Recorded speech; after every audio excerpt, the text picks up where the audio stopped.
Welcome back, friends. I'm Yvonne Davis, and today I'm going to be looking at the Cancer full moon. So this is a super interesting one. It happens on January 13th, 2025, and it's conjunct Mars retrograde in Cancer. And Mars is out of bounds, and we have seen this year starting off with a bang, literally, with Mars opposite Pluto and a literal bang. So you will see what I'm talking about, but I'm sure you know already. All right, so now we're going toward the full moon, which will be exact on January 13th, 2025. So I want to take a look at that and show you the charts and explain why this is so incredibly important. But also, I want to remind you that I am still doing my New Year's special. You can check out the link in the description box below. I'm also doing a special that is a combination of a 1-hour astrology reading and a coaching package. And this is the best deal you will find. So if there's something you really, really want to make happen in 2025, this is the year to do it, and I can help you. Go check that out. You will not find a better deal for astrology and coaching than you will for me. So go check out that link, okay? All right, let's go look at the chart and see what it says. Okay, so here we have the Cancer full moon. And as I said, it's January 13th, 2025, and it's in the afternoon. That's for North America. If you are in a different continent, then you'll need to adjust for your time, okay? What we see when we look at this chart is the sun at 24 degrees of Capricorn and the moon exactly opposite at 24 degrees of Cancer. Now, this happens every year, usually in January, and so, it's something to be expected. This one's a little unusual, though, because of the fact that Mars retrograde in Cancer out of bounds is conjunct the moon. So I want to talk a little bit about what this means. But before I do, I want to give you the other planets that are aligning with this so that you can understand the full picture and understand the particular flavor of this upcoming full moon, which is highly dramatic and highly powerful. I'm calling it breakthrough potential, okay? So what we see is that this full moon conjunct Mars is making a sextile to Uranus in Taurus. And Uranus is also retrograde. Now, Uranus is an outer planet and Mars is an inner planet. So when they retrograde, they behave differently from each other. In other words, inner planets behave differently than outer planets when they're retrograde. And that's because inner planets tend to move more quickly. And when they go retrograde, you experience the effect more quickly. And this, what I mean by that is, if you're watching the grass grow, you can't actually see it growing.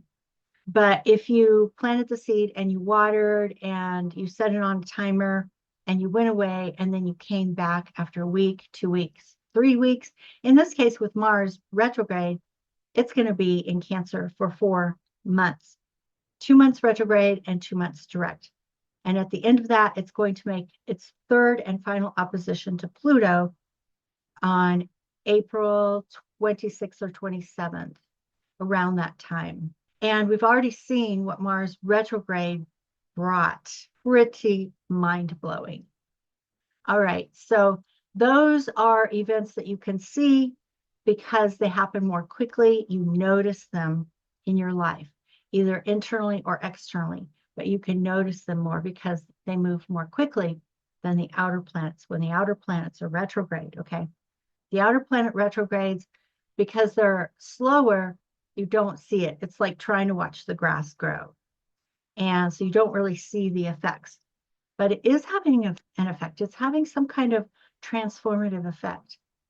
And you notice it more when that outer planet actually changes direction or changes sign, which Uranus will do this year. It will do both.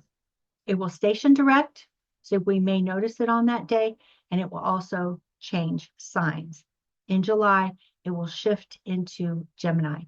And that will be the last planet of all 5 of the outer planets, including the nodes. So that's 6 things changing sign in a 9-month period.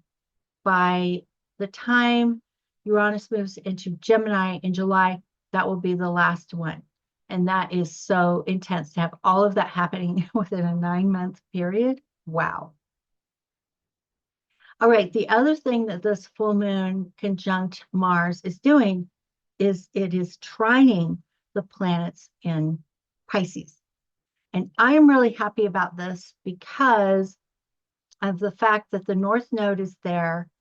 And I'll also mention that Neptune is there, Saturn is there, and Venus is there.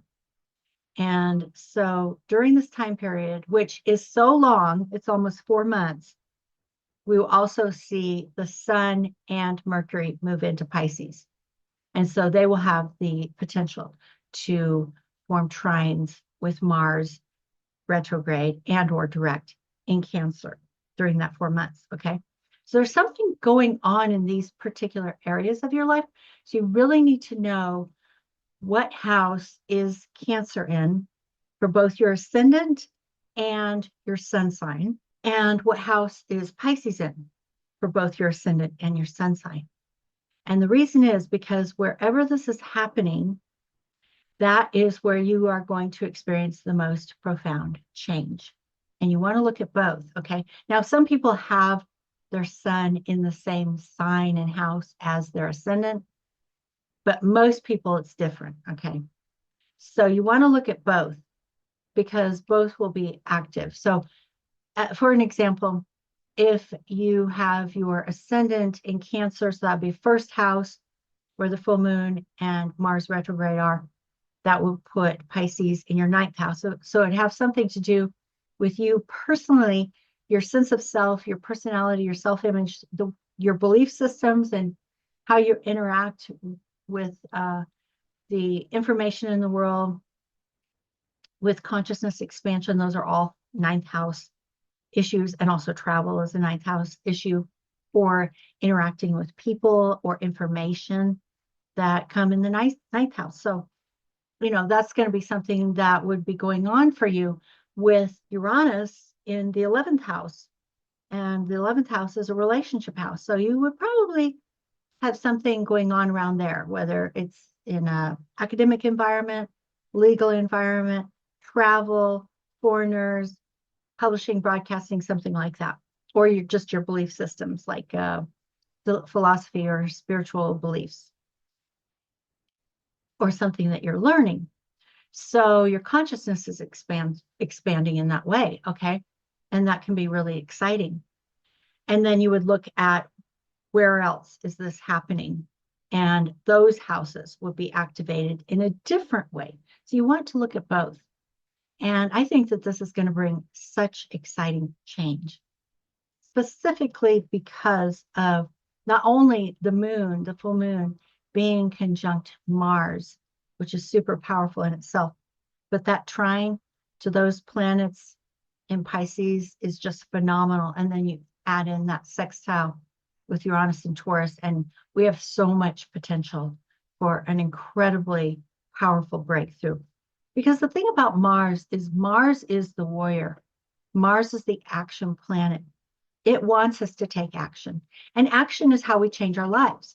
We do not change our lives by sitting on the couch, watching Netflix, and eating potato chips, okay? Now, I have nothing against watching Netflix. I've done plenty of it in my lifetime. We all need a break. We all love entertainment, and we learn things too. So that's great. But that in itself does not change our lives. What changes our lives is when we take action, okay? And Mars is also the protector. It's the warrior.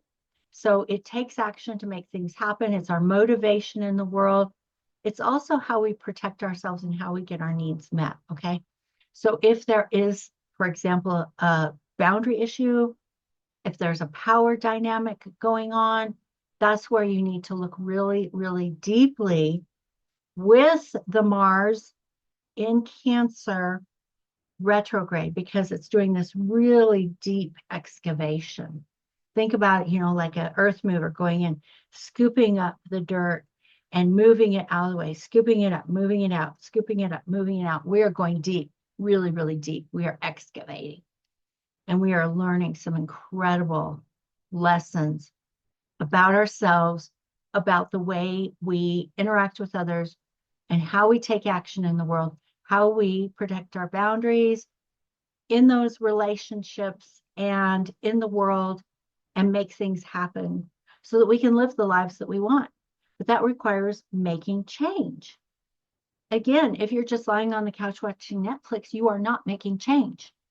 So you really need to come to understand on a deep level, first, who are you in relationship to Mars and your subconscious? Because the moon illuminates your subconscious and your shadow. Look at what you're feeling when this moon comes up. I won't be surprised if you're feeling a lot of anger. A lot of people are, and they can't channel that energy. That's why they explode. If you do explode, look at it deeply, because one, you don't want to hurt other people through your anger, your rage, your outrage, your explosion, your expression of anger. There's nothing wrong with feeling anger. There's nothing wrong with expressing it.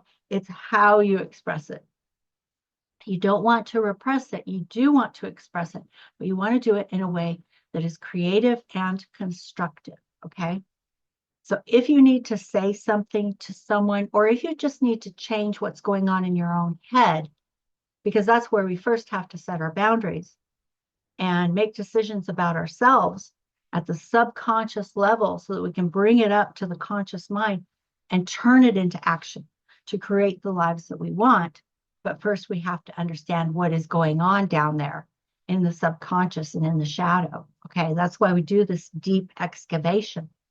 And by the way, Cancer is a water sign. So water signs are all about emotions, feelings, and the subconscious, how we interact with the world and with ourselves and with reality from an emotional place. And the emotions are not like thoughts. Emotions are really subconscious. They're primal, okay? They're pre-verbal. You can feel something that you may not even be able to understand with verbal language, with verbal thoughts, okay? So you really have to watch the emotion and how it moves through your body, and then how it comes out in your actions, in your words, in your thoughts, in your beliefs, what choices you make, what values you have. And ask yourself, is this leading me in the direction that I really want to go in to create the life I want? And if it's not, then you ask yourself, well, what is it that I really want, and how can I really get there? And what's making me so angry? Okay.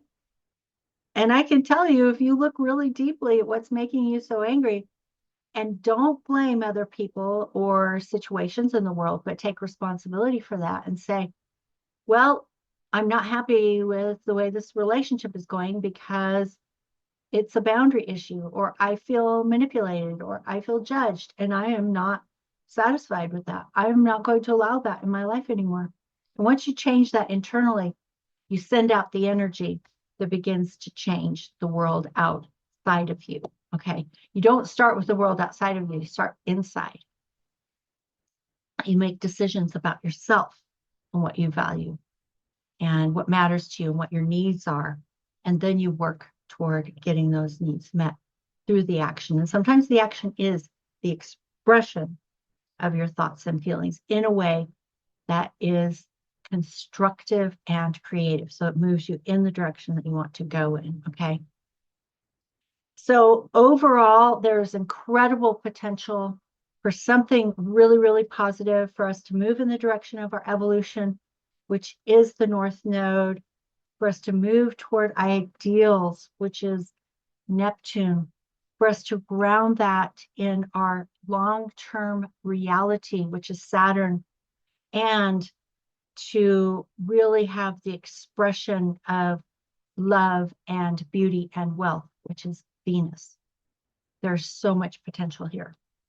And at the time of this full moon conjunct Mars, which, yes, is a very unstable Mars, I will admit that, but it's also a very powerful Mars. That's why we need to use it. We need to learn from it, and we need to use it. But also, Mercury is in Capricorn, and it's moving into a sextile with Venus and Pisces. And the sun is in Capricorn, and it's moving into a sextile with Neptune in the North Node. So please, please look at where these planets are landing in your chart. Look at where Cancer is, look at where Capricorn is, look at where Pisces is, and look at where Taurus is. Because all of those houses have so many planets in it. In fact, there's only 2 planets that are not in those signs. And that's Pluto, which is in Aquarius, and Jupiter, which is in Gemini. But everything else is in one of those 4 signs. And they all link together in a very powerful way to have incredible breakthroughs if you take advantage of it, okay? So I hope that you will. And like I said before, because this energy is so powerful, I highly recommend that this is a time to get a reading. It's my lowest rate ever. And I'm adding in a coaching package that is phenomenally priced. You literally will not find anything else. Take advantage of that and make your dreams come true in 2025. All right, I'll see you again in the next video. Bye-bye.